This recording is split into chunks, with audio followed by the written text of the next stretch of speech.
So what's up guys? Welcome to Earning App Review.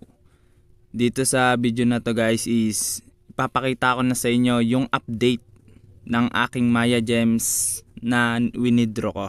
Okay? So punta tayo ng Maya Gems guys. Yan. Wait lang natin siya guys.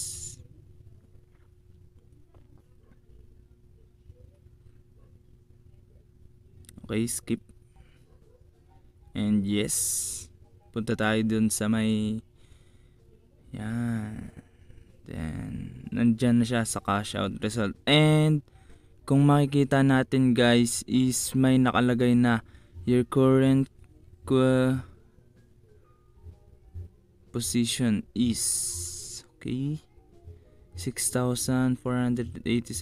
Ang nakalagay is there are too many applicants for this award and it needs to be reviewed by the staff. Okay, ang nangyayari guys is nire-review pa daw ng kanyang staff.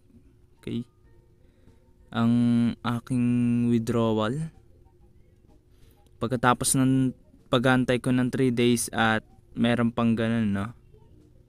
So ngayon di ko pa masasabi kung legit nga ba itong Maya Gems o hindi.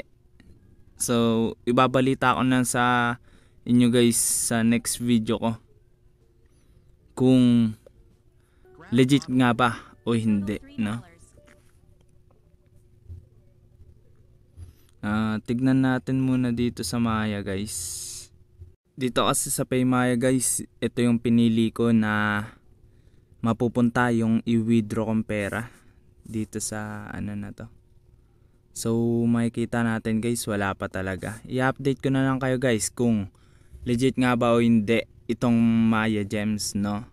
Wait na lang natin ma-withdraw yung pera at dumating dito sa PayMaya.